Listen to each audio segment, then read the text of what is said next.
Hello friends, তোমরা সবাই কেমন আছো? আশা করি ভীষণ ভালো আছো। আর বড় মা লাইফস্টাইলে তোমাদের সবাইকে স্বাগত। তো আজকে দেখো আমি আমার চিনিকে নিয়েই ব্লগটা শুরু করছি, কারণ আজ হচ্ছে চিনির ষষ্ঠী পুজো, তোমাদেরকেও জানিয়েছিলাম। তো আজ সেই দিনটা। তো দেখো চিনিও রেডি হয়ে গেছে সকাল সকাল, আর আমিও রেডি হয়ে গেছি একদম।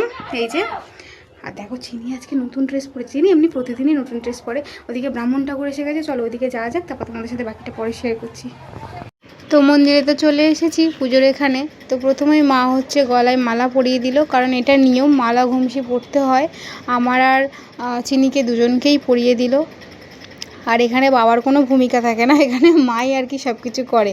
ওই জন্য ওর বাবা নেই, আর এমনিতেই ওর বাবা এতটাই ব্যস্ত এখন, কাজের ভীষণ চাপ, তার জন্য বাড়ি থাকতে পারিনি।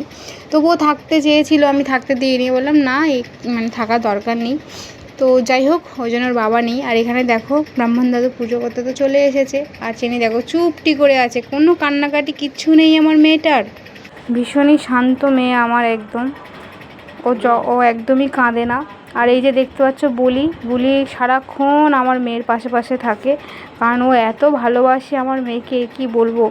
আমরা তো চলে যাব, তার জন্য ওর মনটাও ভীষণ খারাপ।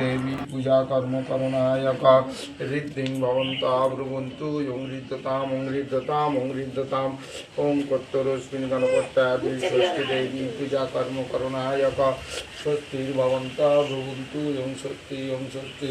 স্বস্তি ন ইন্দ্র বিদ্যস্র বাসু বাস।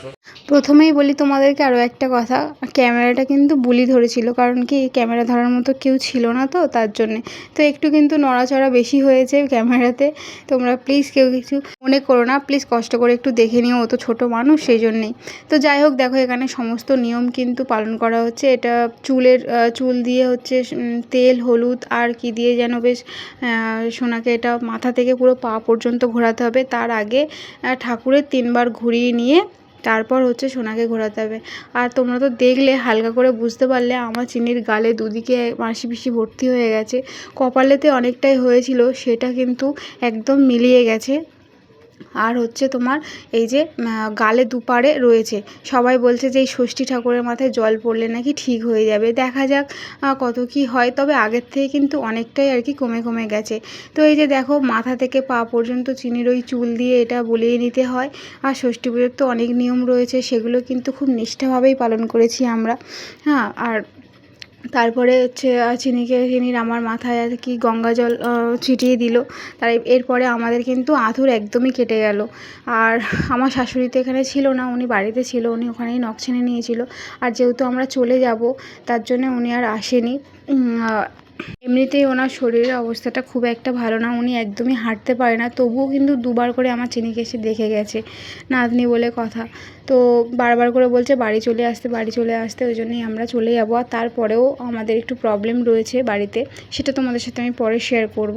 যাই হোক, তো এখানে দেখো আমাদের হয়ে গেছে। তারপর বললো চিনিকে তুলে নিতে। তবে হ্যাঁ, মেয়েটা আমার এত ভালো যে একটুও কিন্তু কোনো কান্নাকাটি করেনি, একদম লক্ষ্মী মায়ের মতো যে শুয়ে দিয়েছি নিচে, সেইভাবেই শুয়েছিল, কোনো কান্নাকাটি নেই। দেখেই বুঝতে পারছো, ভীষণ কিন্তু শান্ত মেয়ে আমার। আর প্রথম থেকেই পেটে আসা থেকেই আমার কোনো ডিস্টার্ব করেনি, আর আজও পর্যন্ত। তবে হ্যাঁ, রাতে ছোট মানুষ তো, রাতে কিন্তু ও একটু জাগে, কিছু করার নেই। তবে হ্যাঁ, মাঝে মধ্যে, আগে তো প্রতিদিনই জাগতো, এখন কিন্তু মাঝে মধ্যেই জাগে। আর যখন দিনের বেলা এতটাই ঘুমায়, তখনই আর কি রাতেও বেশি উঠে পড়ে। আর যখন মানে সারাদিন না ঘুমায়, রাতে বেশি ঘুমায়, তখন কিন্তু না উঠলেও আমি ওকে তুলে তুলে দুধ খাওয়াই। তো আমাদের ষষ্ঠী পুজো হয়ে গেছে। এই যে দেখো চিনি, এই যে ওই কোন দিক ফিরে আছো মা, করা হয়ে গেছে। দেখো ব্রাহ্মণ দাদুও চলে গেছে। এতক্ষণ কিন্তু কোনো কান্নাকাটি করেনি, চুপচাপই ছিল। এইবার কান্নাকাটি করছে, আর হবে না, অনেকক্ষণ সুযোগ দিয়েছে সবাইকে।